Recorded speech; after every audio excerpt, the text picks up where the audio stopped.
Está entrando no ar pela Rádio Universidade 800 AM o programa T-Move, Temas Emergentes em Movimento. O que te move? Olá! Está começando mais um T-Move, Temas Emergentes em Movimento. Eu sou a Maria Aparecida Zolim, pedagoga da Coordenadoria de Tecnologia Educacional, e apresentarei o programa de hoje aqui nos estúdios da Rádio Universidade 800 AM.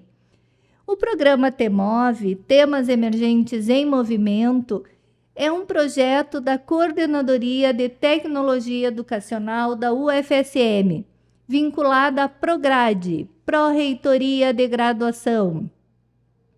Proporcionamos aqui um espaço de conversas e troca de ideias, através de entrevista com os palestrantes do Temas Emergentes e muitos outros convidados. Nossa convidada de hoje é a professora Marília Fontes. Professora Marília, seja muito bem-vinda. Obrigada. É um prazer estar aqui com vocês.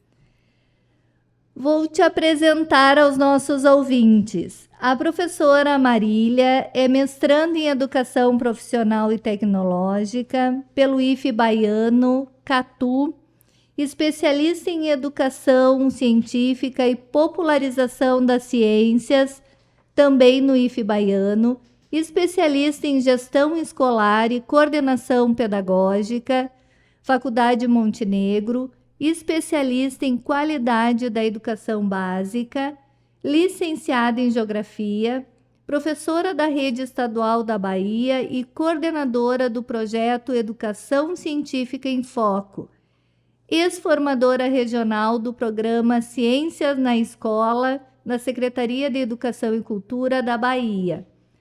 Professora Marília, nós temos uma pergunta que dá título ao nosso programa. Então, Prof. Marília, o que te move? Bom, vamos lá. Bom, o que me move é o acreditar nas pessoas. Eu sempre acredito que as pessoas, elas são fantásticas. Então, isso é que me move. É acreditar que um mundo melhor é possível, que não importa as adversidades. Às vezes elas tentam nos parar, mas é possível, sim, superar. E outra coisa que me move não acreditar nas pessoas é a educação. A educação, para mim, é o meio.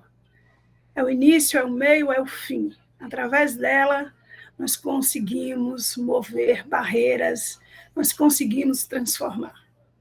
Isso é o que me move. Perfeito, eu também acredito nisso. Prof. Marília, eu li um pouquinho um resumo do teu currículo Lattes. Mas quem é a Marília para além do Lattes?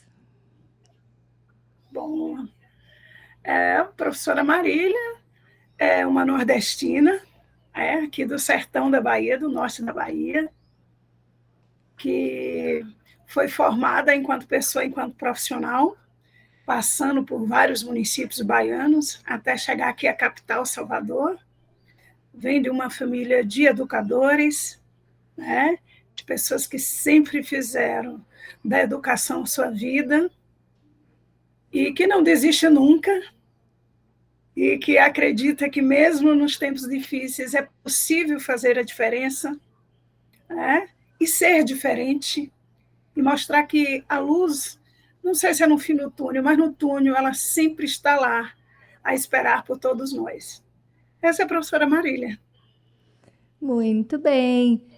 Professora Marília, como é que aconteceu isso de ser professora? Qual é a tua trajetória na educação? Bom, como eu falei, eu venho de uma família que a minha mãe, minhas tias são professoras. E a gente, quando vem de uma cidade pequena, principalmente aqui no sertão da Bahia, as opções hoje não, graças a Deus já se modificou. Mas há tempos atrás eram muito escassas, E, assim, sempre acompanhando a minha mãe, eu sempre despertei esse lado para a educação, porque não tem jeito. Né? Casa de professora, todo mundo vira um pouco, porque o trabalho do professor ele transcende o campo físico da escola. Então, chega para todo mundo. E aí eu comecei em Santa Maria da Vitória, no extremo oeste da Bahia. Eu fiz o ensino médio, que foi o magistério, formação de professores primários. Costumo dizer que foi lá que eu aprendi a régua e o compasso, como diz Caetano, para poder trilhar por esse caminho da educação. Então, comecei muito cedo, muito nova, a trabalhar na rede municipal, e depois eu vim para a capital para poder estudar, porque naqueles idos de 1992, 93, a gente não tinha ainda expansão das universidades, né? Pelo nosso interior da Bahia, principalmente aqui no Nordeste. E vim fazer a licenciatura em Geografia. E vim já como professora do Estado. Naquele tempo, como tinha uma escassez muito grande dos cursos universitários, era permitido que a gente fizesse para professor, o concurso para professor não ensino. E eu fiz em Geografia. E depois de um ano de exercício, eu passei no vestibular e vim. E aí estou aí trilhando há 30 anos esse percurso da educação, que a educação fascina. Tanto que eu já passei por todas as áreas da escola. Eu fui de secretária, gestora, né, e hoje eu estou de volta à sala de aula. Eu acredito que essa visão do todo da escola, que é o nosso maior símbolo da educação, ele seja primordial para o nosso exercício. Então, foi assim que eu comecei. E é uma coisa que a gente não para. Com certeza. A gente sempre está querendo mais. Também fiz curso normal, terminei o curso normal, fiz concurso para o Estado, fui admitida e fiquei na educação básica por 22 anos, até sair e vir para a universidade. E é a grande paixão que eu tenho é a educação básica, e eu acredito que a régua e o compasso também foi lá no curso normal ou no curso de magistério. Prof. Marília, a gente sabe que a falta de acesso à internet é uma realidade no nosso país, bem como o desconhecimento no uso da internet. E isso ficou evidenciado na pandemia. Agora, em janeiro, dia 11 de janeiro, o presidente Lula assinou a Lei 14.533, instituindo a Política Nacional de Educação Digital. Universalizar e popularizar o uso dos recursos digitais é uma forma de diminuir a falta de acesso culturais e educacionais aos mais carentes? Sim, eu acredito. Passou, eu acredito até que já passou um pouquinho da hora da gente universalizar esse acesso. Eu costumo dizer que a pandemia ela nos trouxe muitas coisas, mas não são coisas novas. Nós que estamos no percurso da educação, a gente sabe que há muito tempo a gente tinha necessidade dessa universalização dos meios digitais e do acesso. A pandemia ela só fez dizer assim, olha, foi deixado para lá, sempre, ano que vem a gente faz, mas agora só tem esse meio. Ou seja, ela jogou na mão da gente aquilo que a gente vinha empurrando, deixando no cantinho. E isso não tem volta mais. Isso é necessário. A gente não pode pensar em formar pessoas, em orientar pessoas ao conhecimento sem esse acesso. Porque esse acesso ao mundo digital, às ferramentas digitais, ele não só propõe a inclusão das pessoas, principalmente as maiores dificuldades, como ela é um meio democrático. Nós vimos isso, a gente consegue chegar por aqui onde jamais a gente pensaria chegar. Lá no meu projeto mesmo de educação científica, nós conseguimos atingir unidades escolares, desde a educação infantil à educação profissional, de lugares que a gente jamais pensaria. Por exemplo, hoje eu já conheço metade do Rio Grande do Sul por aqui. Eu costumo dizer que a extensão da minha casa é o Rio Grande do Sul. porque os meninos de Montenegro, de Nova Friburgo, e vai isso e aquilo, e a gente começa a ver, né, a conhecer essas pessoas, a ver o que é que os outros colegas nossos, o que é que nossos meninos estão pensando, o que é que eles estão produzindo. Isso é extremamente interessante. Aqui também, como na Bahia, nós temos um estado com um território extenso e, por exemplo, eu já rodei quase todos, não rodei quase os 417 municípios, mas 200 e pouco acho que eu já fui. Mas, por exemplo, a gente chegou esse ano, através do meio digital, em escolas do campo, em distritos, assim, extremamente distantes da área urbana. Então, isso é uma necessidade, proporcionar às pessoas, né, esse meio de comunicação, esse meio de aprendizagem, é um pouco de você incluir eles e dizer assim, olha, vocês estão no mundo tecnológico e isso pertence a vocês, vamos se apropriar. Se faz necessário isso. Então, é extremamente importante. Eu espero que a lei não seja mais uma, né, a encher nosso portfólio de leis nesse país. Que fique no papel, ela né? saia do papel e vire realidade, né? E vire realidade. É uma expectativa, vamos torcer aqui. Estamos aqui para fazer a força para ela acontecer. Sim. Que não seja mais uma, né? Que realmente ela chegue na prática, né? Porque, assim, às vezes a gente comete assim, não, mas é só acessar o celular, tal coisa, um edital, tal. Mas não é todo mundo que tem acesso e tem conhecimento. Né? Eu estava em sala... Contar uma historinha aqui. Eu estava em gestão nesse período da pandemia e aí houve esse negócio do virtual. Gente, foi uma loucura. Foi, inclusive, uma das coisas que me empurrou para voltar para a sala de aula, porque nós sofremos. Né? Porque a secretaria dizia, não tem acesso, vai para a escola. Gente, quando chegar na escola, os pais, a senhora não está dando a senha certa para a gente. Eu digo, meu filho, nós estamos. Mas não tem capacidade. Né? Já tem tantos computadores da escola, do administrativo. Tinha dia que eu pedia até desliga os computadores do administrativo para ver se roda, e não rodava a internet. Né? Então, assim, foi extremamente difícil. E a gente viu que as pessoas se interessam, que as pessoas buscam, eu quero participar disso. É uma coisa que está em tudo quanto é lugar. Né?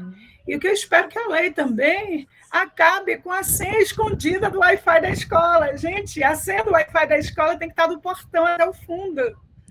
Não pode estar escondida na mão de poucos. Com certeza. Durante a pandemia, eu presenciei o sofrimento de colegas que não acessavam o e-mail, não sabiam acessar o e-mail.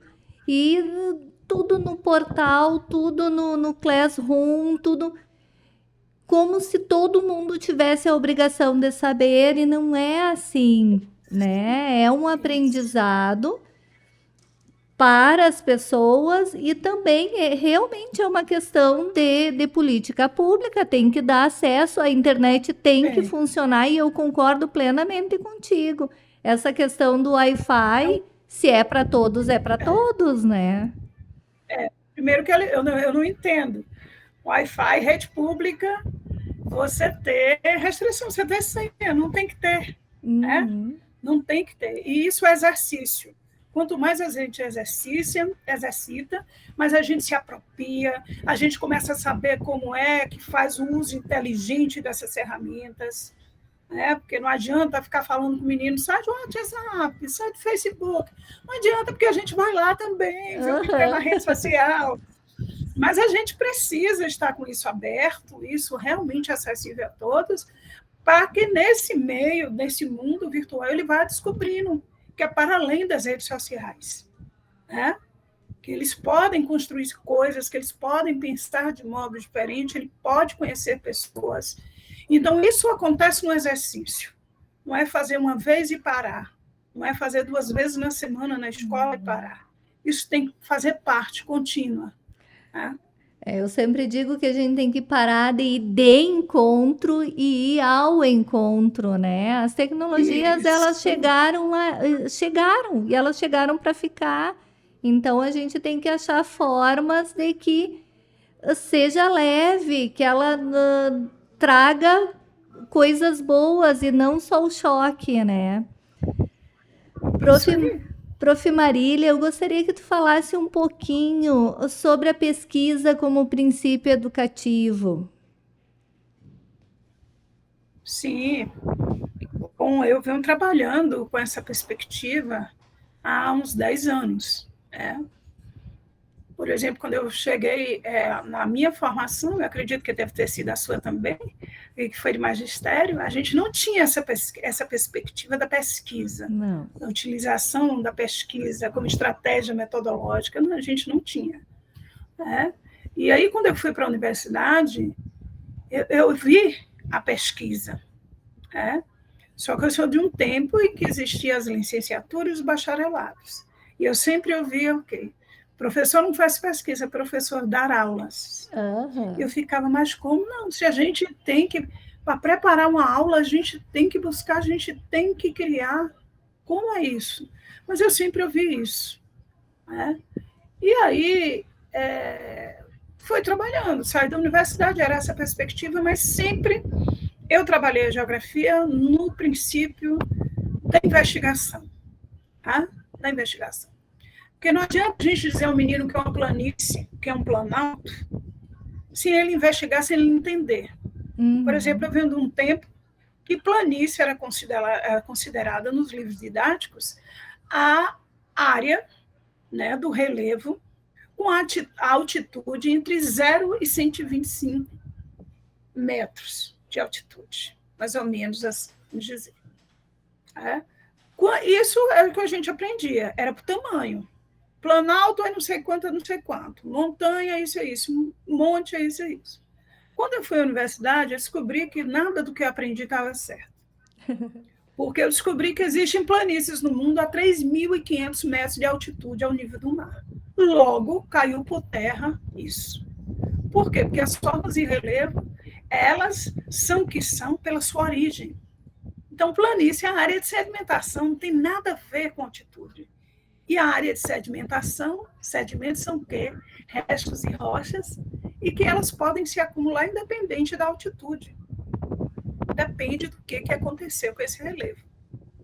Então, eu sempre trabalhei a geografia nessa perspectiva. A gente vai descobrir o que é isso. Não pega o conceito do livro, porque você não vai conseguir materializar isso. Tá? E uma das primeiras coisas que a gente começa a trazer investigação para o ensino, principalmente na área de geografia, que é a minha área, é no 6º ano. Pense o que é você trabalhar fusos horários e coordenadas geográficas, que são linhas imaginárias. Primeira coisa que meus meninos fazem é olhar para cima. Uhum. Eu digo, gente, as linhas estão lá, elas estão cá, elas só existem no mapa. Então, isso sempre me moveu. E aí o governo do estado da Bahia lançou, em 2012, um programa. Não, lançou a primeira Feira de Ciências da Bahia. Depois um programa chamado Programa Ciência na Escola. E eu ouvi uma vez na escola que tinha 2 professores, colegas, que iam para a secretaria tomar esse curso. E eu digo, gente, mas de que é isso? É para trabalhar a pesquisa com os alunos. Eu digo, mas por que só 2 professores? Aí eles só pediram 2. Tá bom. E aí, no ano seguinte, abriu a inscrição. E aí, de tanta gente insistir, eu e outros colegas, abriram de forma uniforme para a rede toda. E aí eu fui fazer. E me empolguei. Eu digo, tá vendo que é possível, sim, trazer a pesquisa enquanto estratégia metodológica, né? Despertar, porque a criança, o adolescente, eu costumo dizer que é um pesquisador nato. Né? Quem tem filhos ou quem tem sobrinhos aí sabe muito bem. Os meninos, na época do porquê, tanto porquê, que a gente fica nervosa, meu Deus, tudo esse menino quer saber por quê. Então, são pesquisadores natos. São pesquisadores natos. E a gente acaba estragando essa curiosidade dos nossos estudantes, porque a gente sempre diz assim, Olha quantas amarras a gente tem quando adulto. Olha, não se pode falar tudo em todo lugar. Olha, para você falar, você precisa esperar a tal pessoa terminar. Você não pode, por exemplo, numa palestra, num seminário, se interpelar o professor. Você tem que aguardar. Só que sua dúvida surgiu naquela hora, naquele ponto que ele está fazendo. Aí ele leva 1 hora, 2 horas para terminar, tu não lembra mais. Uhum. Isso vai nos podando, isso vai nos podando. E aí, quando a gente chega na universidade, vai fazer uma especialização, até as licenciaturas agora que já tem um TCC, graças a Deus, né? E tem um viés de pesquisa, a gente sente um maior sufoco, a gente soa, a gente pega aqueles manuais de metodologia que a gente morre de ler e não entende nada, né? Por quê? Porque foi tolhida a nossa curiosidade. Então, eu acredito que a pesquisa é um espaço, esse exercício de incentivar os nossos estudantes, desde a educação infantil, entendeu? A investigar até a curiosidade. Eu não estou falando aqui que nós vamos transformar os nossos meninos e meninas em cientistas, mas podem se tornar, entendendo de que é preciso se investigar. A gente não pode aceitar um conceito simplesmente porque ele está estabelecido há 20 a 30 anos. Por exemplo, a geografia, que é a ciência que eu estudei, é uma das ciências que mais modificam. Uhum. Por exemplo, se eu vou ensinar geopolítica, eu já chego na sala dizendo aos meninos, isso aqui, tudo que eu estou falando é velho. Porque se você apertar o Google do seu celular aí, o que eu estou falando aí já pode ter caído tudo. Tá? Por quê? Porque nós trabalhamos uma ciência em que o ser humano é que transforma o espaço natural. Tá? Então, já é superado. Então, os conceitos, né? O que era planeta que a gente aprendeu, alguns planetas aí já não existem mais. Uhum. Hoje já tem outros surgindo. Por exemplo, o tempo que eu estudava lá atrás, o ensino médio, o ensino fundamental, a gente conhecia só 2, 3 galáxias. Hoje já tem uma infinidade. Hoje a gente já sabe como as estrelas nascem. No meu tempo não existia isso. Como alguém explicar como as estrelas nascem? Tá? Então, a pesquisa como processo educativo ela é extremamente importante, porque, sobretudo, desperta no aluno uma coparticipação na sua aprendizagem. Né? Porque a gente não pode mais repetir o que a gente ouviu há muito tempo, de que o professor é detentor do saber e que você tem que aprender tudo pela perspectiva de quem está falando e ensinando. Uhum. Hoje não cabe mais assim. Porque a gente, na realidade, professor, é um eterno aprendiz. Cada dia que a gente vai para a sala de aula, a gente faz um preparo, a gente voltou lá nos nossos cadernos, nos nossos livros. Eu digo os meninos para falar que eu tive que estudar. Foi só chegar aqui na cara dura e ir falando, não. Então, eu acredito na pesquisa como um princípio educativo, de formação de pessoas. Eu acho que desperta a participação do outro, a curiosidade, a querer entender o que está acontecendo ao seu redor, sobre tudo isso que é extremamente importante. A gente vive hoje num país em que muitos, infelizmente ainda, da nossa população, ela não tem noção do que é que está acontecendo ao redor. No máximo, ela reproduz uma fala de alguém, mas ela não tem noção. Ela não tem noção quando ela liga uma televisão e diz assim, entende. Mas não entende por quê? Não é porque ela não queira, é porque não foi dada essa oportunidade de ampliar a visão, de mostrar o todo e não simplesmente um recorte. Porque da porta para fora da nossa casa, da escola, o mundo ele é global, ele é complexo. São todas as informações e todos os aprendizados juntos ao mesmo tempo. Não são separados. Então, eu acredito que a pesquisa, com o princípio educativo, ela traga essa visão ampliada, né? Da leitura de mundo que a gente tanto fala, que muitos dos nossos educadores já falaram, não basta ler a palavra, é preciso ler o mundo, porque é no mundo que você vive. Então, é nisso que eu acredito. A leitura da palavra precede a leitura de mundo precede a leitura de palavra, já dizia Paulo Freire. Prof. Isso. Prof. Marília, assim, você estava falando e eu pensando nessa questão do preconceito que existe como professor da educação básica não devesse fazer pesquisa, sendo que todo o trabalho para dar uma aula, eu tenho formação em história e às vezes dava aula de geografia, que eu acho um absurdo. Eu tive que fazer muita pesquisa e estudar antes de dar aula. Teve o último ano que eu estava no estado que eu trabalhei com ciência, totalmente fora da minha formação. Então, eu tive que fazer muita pesquisa. E eu acho que a ideia esse preconceito que se tem, porque por muito tempo se pensou que pesquisa era nível de mestrado e doutorado, ou final da graduação para fazer o TCC, que isso é pesquisa, e que isso é coisa da universidade, sendo que a criança lá, com as suas curiosidades, também faz pesquisa. Que interessante essa visão que tu apresentaste. É isso? Isso.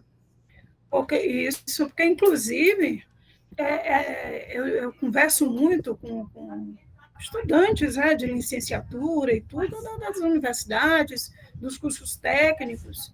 E aí eu pergunto, vem cá, qual foi tua pesquisa de conclusão de curso? Não fiz pesquisa não, professor, eu fiz TCC. Eu digo, como? Então, existe isso. E não é bem assim. Por exemplo, a gente começa a fazer pesquisa, por exemplo, agora aqui na Bahia, dia 1º de fevereiro, a Restol começa a pedagógica. Já começa a pesquisa aí. É quando a unidade escolar apresenta para a gente que é um público que chegou, quais são as turmas, quais são as séries que se formou. A primeira semana, a segunda, até um mês, eu passo um mês investigando cada criaturazinha daquela que está na minha frente, mesmo que ela já tenha sido meu aluno 1 ano, 2 anos. Por quê? Porque nós modificamos a cada dia, imagina de um ano para o outro. Uhum. Então, a gente começa a fazer esse estudo, que a gente chama do diagnóstico, isso é pesquisa.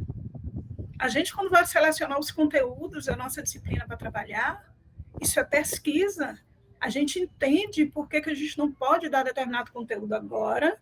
Por quê? Porque a gente notou que a nossa turma tem uma certa deficiência, então a gente precisa retroceder um pouquinho para aí. Então, isso é pesquisa.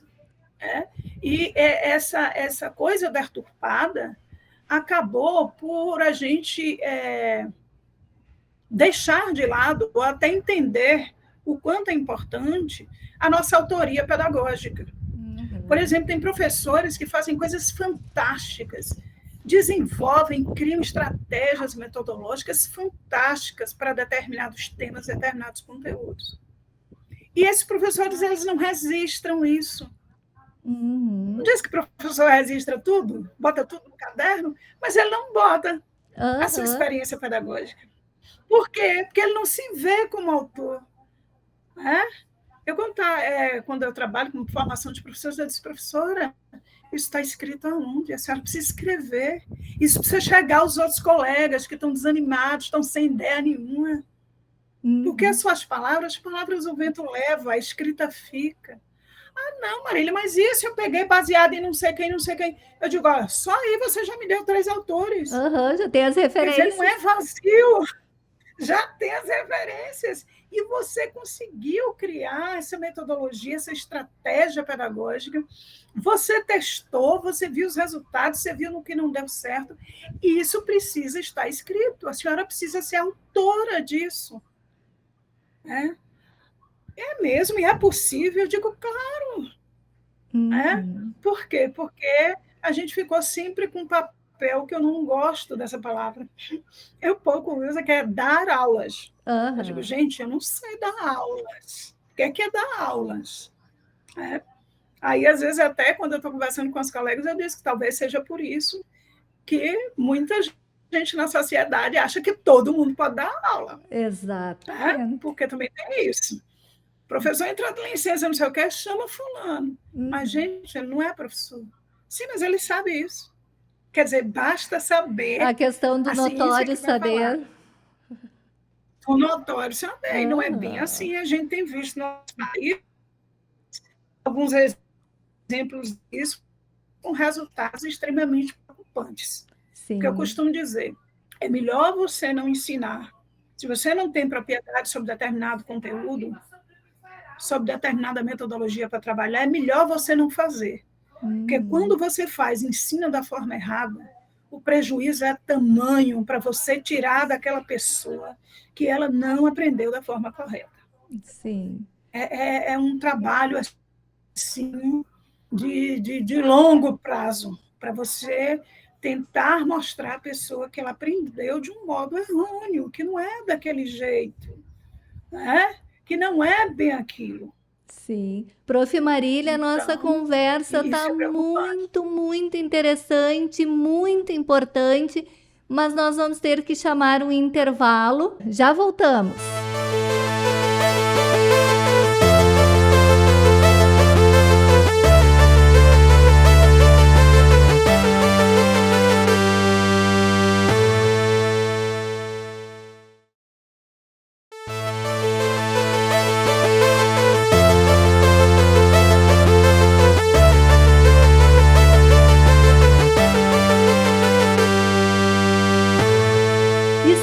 Volta com o TEMOV. Para você que ligou o rádio agora, seja muito bem-vindo, seja muito bem-vinda. Você está ouvindo o programa TEMOV pela Rádio Universidade 800 AM, hoje com a presença da professora Marília Fontes. O TEMOV é um programa de conversas e troca de ideias através de entrevistas semanais com convidados. Trataremos sempre assuntos sugeridos pelos parceiros dos temas emergentes. Prof. Marília, o que você estava falando dessa questão da pesquisa na escola, desde a educação infantil, eu fico pensando como a vida na universidade seria mais fácil se a pesquisa fosse valorizada e fosse realizada na escola. Quando os alunos chegassem na graduação, já seria um processo natural, coisa que hoje em dia não é. A pesquisa é vista como sofrimento e também a escrita, né? A dificuldade do sofrimento do TCC, o sofrimento da dissertação, o sofrimento de fazer uma tese, e não deveria ser. E concordo contigo, assim, ó, que os professores não registram. Às vezes as escolas, às vezes não, é comum as escolas fazerem coisas maravilhosas e não registrarem, não ter o registro como projeto, como atividade, e realmente as palavras se perdem no vento. Isso é extremamente importante, esse exercício. Por isso que eu sou de uma corrente na educação que defende a iniciação científica e a educação básica. Nós vamos para a universidade para fazer ciência. Porque existe e isso eu notei, não foi só leituras, mas exercício. Tá? A minha primeira pós-graduação foi um parto. Eu digo, Jesus, o que é isso? Como é que eu tinha ideia toda? Eu podia minha pesquisa todinha para você dar detalhes e resultados. Mas na hora do papel, parece que aquilo é que está no papel. Por causa da falta do hábito. Qual é o único registro que normalmente a gente tem na educação básica? O do exercício, que é a repetição. Tá? E aqui eu não estou dizendo, gente, que a repetição, o amadurecimento do conteúdo dado não seja importante, não é isso. E na hora das avaliações. Porque, por exemplo, eu sou de um tempo que as avaliações eram dissertativas. A gente falava as nossas provas, chamadas provas, nós escrevemos. Alternativas. Né? Então, isso já lhe corta de você botar o seu pensamento. Então, por isso que eu dou educação científica na educação básica. É aí que a gente precisa exercitar. Eu penso, eu vou buscar, eu vou investigar e eu resisto. Porque a ciência, ela se materializa no registro. Ninguém nunca viu um cientista só na palavra. Não existe. O objeto dele, aquilo que ele fez, aquele resultado da investigação dele, ele só tem valor, ele só se materializa na escrita, porque é a escrita que ganha o mundo. É a escrita que faz os pares, a sociedade se apropriar, refutar ou aceitar aquela investigação. Então, isso é exercício. Por isso, essa dificuldade.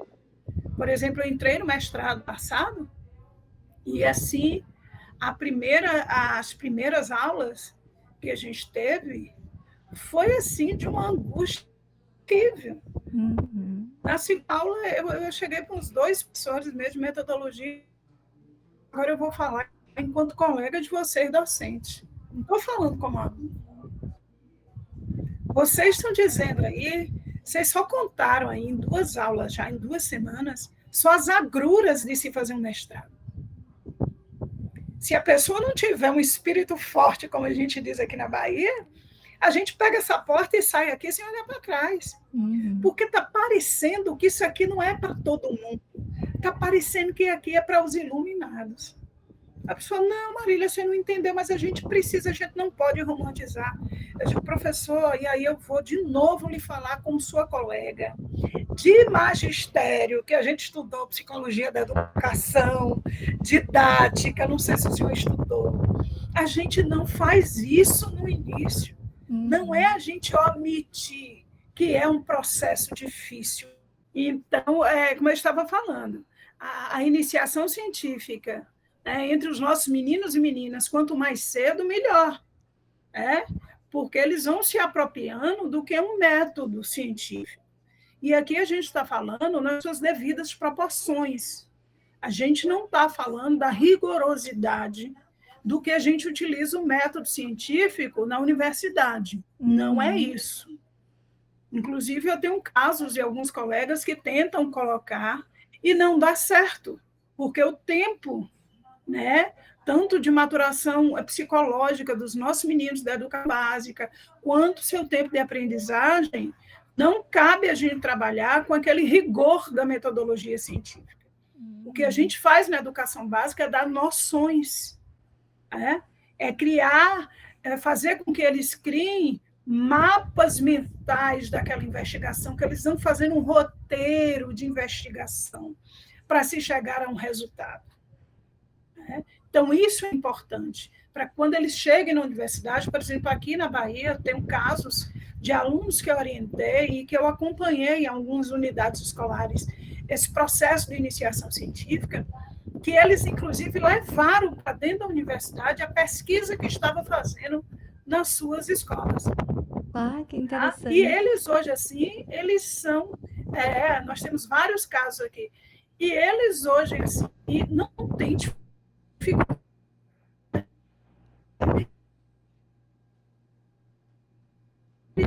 deles na escrita, na discussão, na elaboração de uma questão de problema, que isso dá tanta dor de cabeça a gente lá na frente. Eles já conseguem tirar de letra, porque eles têm noção do roteiro metodológico a seguir, o que é que pode, o que é que pode. É claro que vai para a universidade, o nível vai aumentar, mas não deixa o princípio mesmo. E uma das coisas, professora, que eu acho que a iniciação científica traz de interessante, principalmente para a educação básica, é que o erro na ciência, por muitas das vezes, ele é acerto. Que existe uma cultura de não se levar em conta o erro. Não, parece que o erro é o fim. Se você erra, você acabou, você não é capaz de nada, você não pode refazer, você errou, você não tinha porque errar. E a pesquisa mostra para a gente que o erro é um passo para a gente acertar.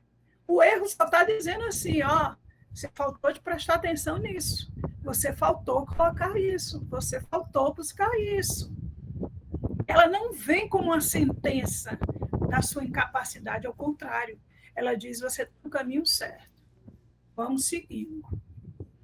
Vamos seguindo. E ela traz.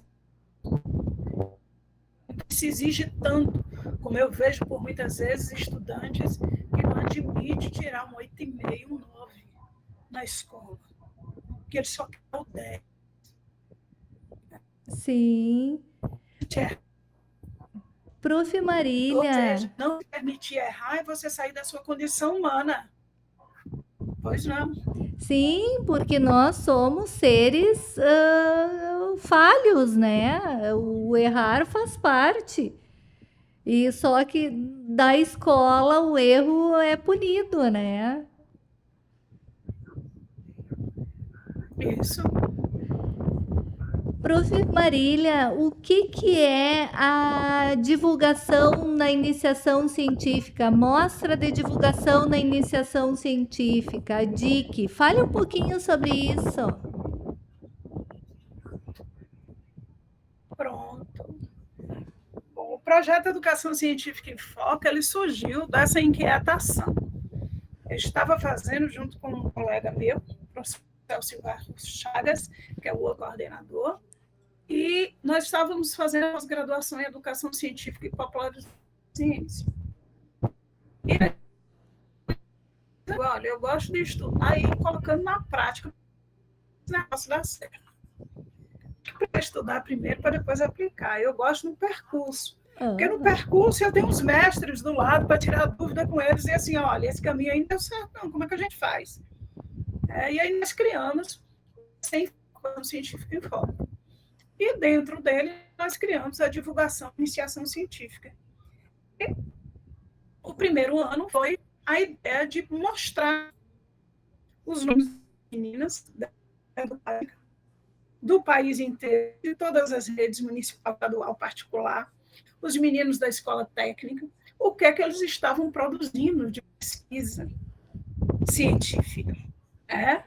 E trazer eles de uma forma para divulgar e uma forma de auxiliá-los, qualificando. Então, sempre a gente tinha 2, 3 colegas professores que faziam uma qualificação. Ajudava, inclusive, o professor orientador deles.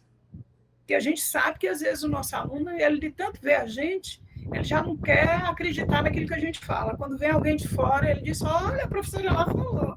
Aí você diz assim, mas eu já falei tanto. Então, a gente trouxe termos no objetivo de fazer a divulgação e ajudá-los a melhorar tanto a parte escrita, como o processo da pesquisa e tal, isso e aquilo. E aí, ao final de 2021, muitos nos pediram, tanto os professores como os estudantes, professora, transforma numa amostra de ciência, transforma numa amostra de ciência. E aí nós conseguimos, em 2022, fazer a primeira mostra de ciência, a divulgação da iniciação científica. E aí nós conseguimos, nós tivemos projetos submetidos do Brasil inteiro, desde a educação infantil. Tem uns programas, a gente vai lá no nosso canal no YouTube. Vocês vão ficar encantados, nossos meninos de 5, 6 anos apresentando o projeto de pesquisa. Uma loucura. Coisa mais linda do mundo. Nós temos meninos da educação profissional, tanto da rede pública como da rede particular. Nós temos os meninos do Fundamental 2. Tá? Então, nós transformamos isso nessa mostra de ciências, que é um espaço de divulgação do trabalho tanto dos professores, que a gente não esquece, o trabalho educativo, a figura do professor ele é primordial, por mais que o processo de iniciação científica, o protagonista seja o estudante, mas a gente entende, e valida de que a figura do professor é a essência. Eu sou daquelas que, para mim, não existe modernidade que apague o papel do professor, mesmo que ele seja um professor virtual aqui. Ele está lá. Ele está lá. Tá? Então, nós fizemos essa mostra, nós recebemos 58 projetos do país inteiro, e foi assim, um momento fantástico. Tá? E encerramos em novembro com uma grande premiação para eles. Né? A gente concedeu algumas credenciais para participar de outras feiras, porque isso é importante, a gente fazer os alunos se deslocarem, conhecer outros espaços, porque é assim que a ciência se materializa. Você precisa mostrar. Eu costumo dizer a ele, não adianta você fazer uma pesquisa quietinho e ficar para você. Isso não é nada, isso é uma coisa lá que você fez, que você pensou. Isso só vai ter nome de pesquisa, vai ter alguma importância. Pode ser chamado de ciência se você divulgar. Você tem que divulgar isso para a sociedade. A sociedade precisa tomar pé daquilo que você produziu. Então, você precisa andar. Você precisa mostrar em vários espaços o seu trabalho. Até porque isso faz você evoluir, né? Enquanto pesquisador, enquanto aprendiz da metodologia científica. E aí nós conseguimos algumas credenciais para feiras nacionais, algumas feiras internacionais. Nós temos uma parceria com a BRIC, desculpa, Associação Brasileira de Incentivo à Ciência, do qual eu tenho uma coordenação lá, que é a BRIC Professor. Tá? E nós demos o prêmio de incentivo à ciência e o de excelência em pesquisa. Excelência em pesquisa, o professor orientador, junto com a equipe de pesquisadores, vão produzir um artigo para poder publicar na revista da BRIC, a Ciência Prima. Isso é uma forma de validar a autoria sobre o processo, tanto do professor, porque ele desenvolveu técnicas próprias de orientação. Eu costumo dizer que cada professor orientador de um projeto de pesquisa, ele tem técnicas próprias. Ele escuta de um colega de outro, mas ele é que sabe quem é o aluno dele, o tempo do aluno dele, como é que ele aprende. Então, ele desenvolve técnicas próprias, e isso precisa ser visibilizado. E o aluno que vai transformar aquele projeto de pesquisa dele em um artigo, em um ensaio, que é isso que se transforma a pesquisa em ciência. Então, é isso que é a nossa divulgação na iniciação científica. Que interessante. Nossa, muito interessante. Professora Marília, como as tecnologias podem auxiliar para que a ciência aconteça na escola? Olha, eu entendo hoje, principalmente com esse público que nós temos na nossa escola, a tecnologia ela é essencial. Tá? Ela é essencial. Nossos meninos hoje são completamente antenados, conectados. A gente vê meninos que não sabem, vê crianças que não sabem falar, mas ele vai com o dedinho, gente, na tela do celular. E ninguém ensinou. Você bota o celular do lado, ele sabe que tem que passar o dedinho. É impressionante. Existe até na rede aí algumas histórias que você tira o celular, põe um livro, ele vai com o dedinho no livro, achando que aquilo vai passar a imagem. Então, eles são altamente conectados. Então, não dá para dissociar. Não dá. E, inclusive, é um meio da gente criar uma inter-relação, que é um outro ponto que eu defendo muito na iniciação científica, é o significado dessa ciência, dessa tecnologia dentro da sociedade. É preciso criar essas relações. Que tecnologia é essa? Essa tecnologia veio para quê? Veio para me dar conforto? Veio. Veio para me dar qualidade de vida? Veio. Veio para facilitar várias coisas? Veio. Tá? Mas a gente precisa fazer uma interpretação do uso e do acesso dessa tecnologia. Para quem veio?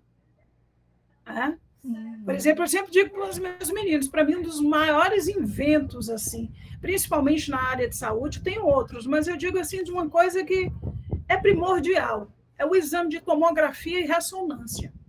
Muitas doenças você só consegue detectar, ver o estágio de evolução através desses dois exames. Se a gente perguntar no comum, Já viram falar de ressonância, tomografia? Já vi. Isso é uma coisa boba. Aí pergunta-se, quem tem acesso à ressonância e à tomografia? Então, é preciso, nesse uso da tecnologia, com esse fazer ciência, de entender o papel da ciência, como é que esses dois eixos tão fortes nesse século XXI, que já vem há muito tempo, mas agora muito forte, entendeu? Como é que eles dialogam com a sociedade? Porque não pode ser uma parte só da sociedade. Quando a gente fala sociedade, é um todo.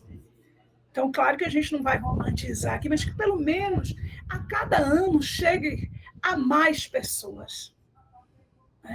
Então, pensar a partir desse princípio, dessa inter-relação.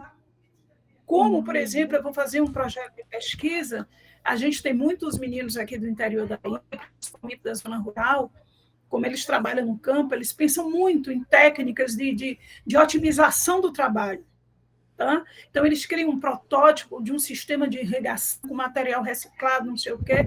Aí eu sempre digo, pensou em criar isso, dialogue com o lugar que você vive, com a atividade que você faz, com o seu entorno.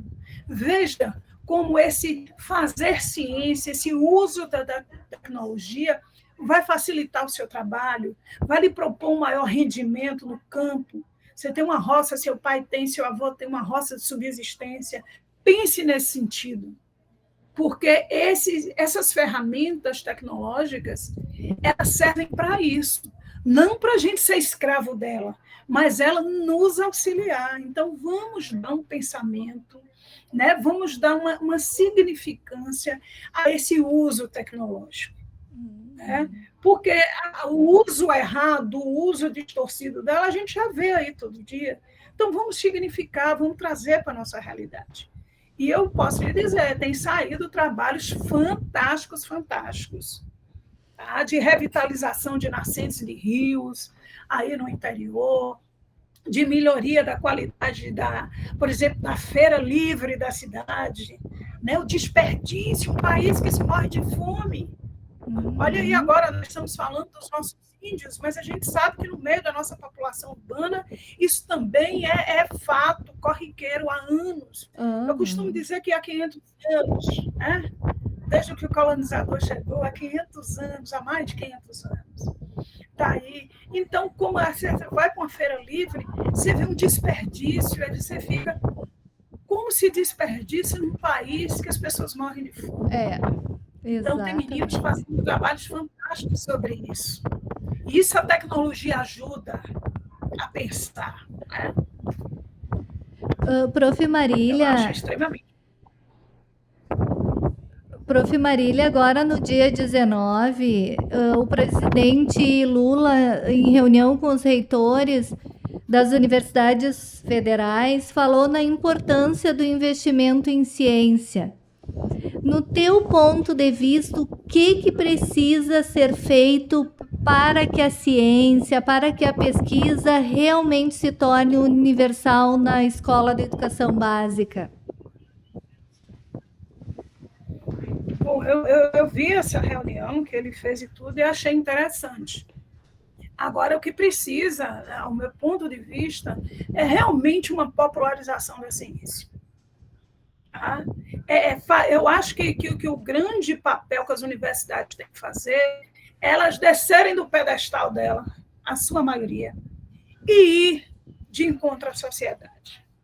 É preciso fazer uma ciência dentro da universidade e pensar uma ciência em que dialogue com a sociedade. Isso é urgente. E aqui eu não estou dizendo que não já se faça isso, faz, mas é preciso crescer esse movimento.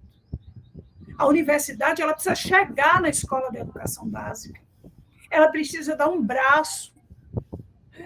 Por exemplo, aqui na Bahia, isso eu vou dar um exemplo aqui nosso, próximo, aqui na Bahia nós temos na rede estadual esse movimento há 10 anos do programa Ciência na Escola, mas são 10 anos em que nós não conseguimos, e olha que é institucional do governo do Estado, nós não conseguimos criar um diálogo com as universidades, porque as universidades, algumas delas que nós conseguimos chegar, dizem que o que a gente faz não se pode chamar nem de iniciação científica.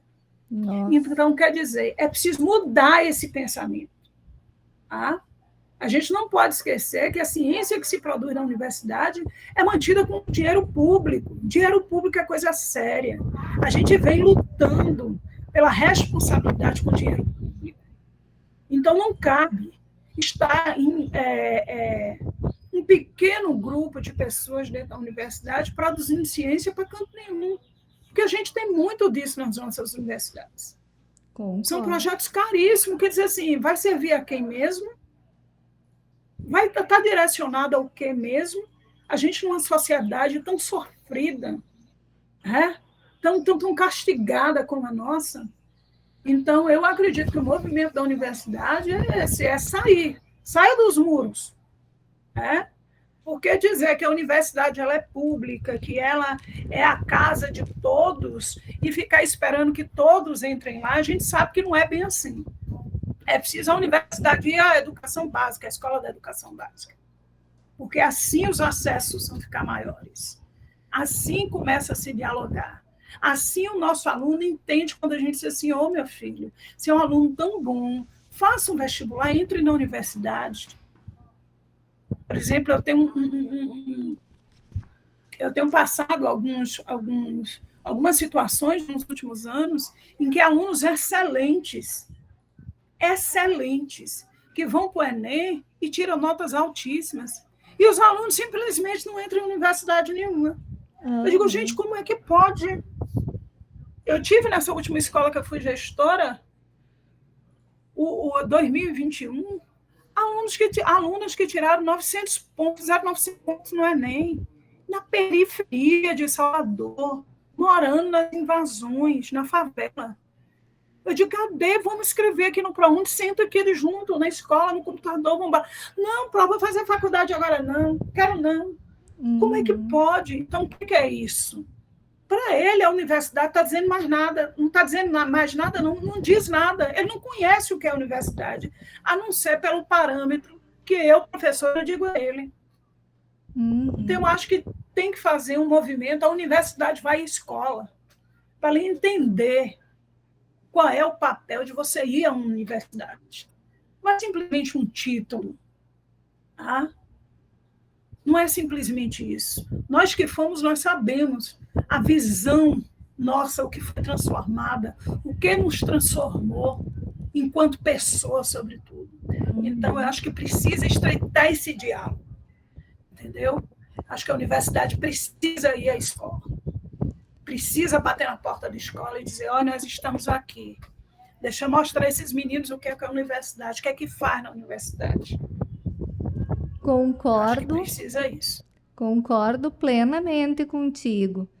Prof. Marília, infelizmente o nosso tempo está acabando dessa conversa maravilhosa, mas nosso tempo acabou. Eu gostaria que você, em 1 minuto, deixasse uma mensagem aos nossos ouvintes. Primeiro, agradecer aqui, um prazer estar aqui com vocês. Vida longa esse programa. A gente precisa de ações dessas aí. E aqui eu queria deixar um recado para os nossos colegas professores. É possível sim, fazer pesquisa na educação básica, é preciso se pensar em ciência. A ciência ela tem que ser ampla, ela tem que ter acesso para todos. A gente precisa renovar, como toda área, a gente precisa renovar os quadros dos cientistas.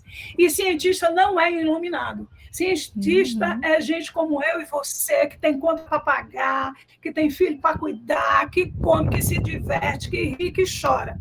Então, é gente normal. E todo mundo pode ser cientista, todo mundo faz ciência.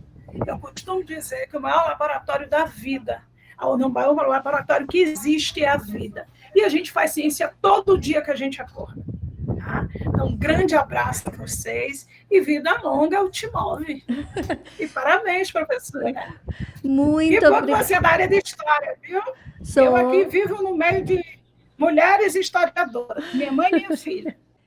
O TEMOV vai ficando por aqui. Eu sou a pedagoga da CTE, Maria Aparecida Zolim, e apresentei o programa de hoje.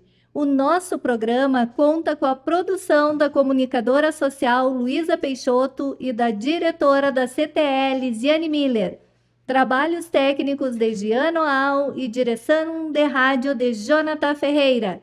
Você pode ouvir novamente essa e as outras edições do nosso programa no YouTube. Acesse lá, youtube.com/capacitação digital UFSM. Se inscreva no nosso canal, curta e compartilhe. Nós estaremos de volta na próxima semana falando sobre os temas emergentes em movimento, aqui pelos estúdios da Rádio Universidade 800 AM. Obrigada pela sua audiência. Até semana que vem.